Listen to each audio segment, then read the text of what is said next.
చేస్తున్నావు? ఏ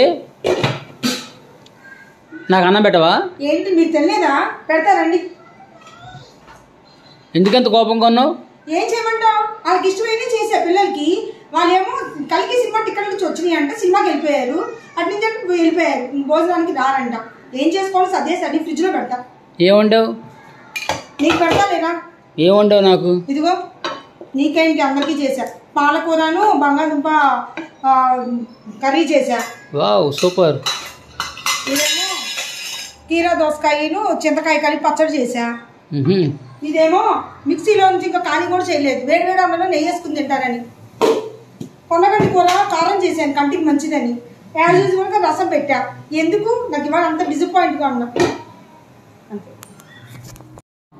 మా వాడు భోజనానికి అయితే వచ్చేసాడు. నేను అనవసరంగా, ఇంకొకరు కూడా వచ్చేసారు. అనవసరంగా వాళ్ళని అనేసాను నేను.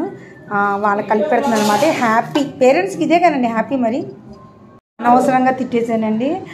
వీడియో కూడా పోస్ట్ చేశాను. ఇప్పుడు వాళ్ళు డిలీట్ చేశారు. ఇప్పుడు వాళ్ళు చూస్తే తిట్టేస్తారనమాట.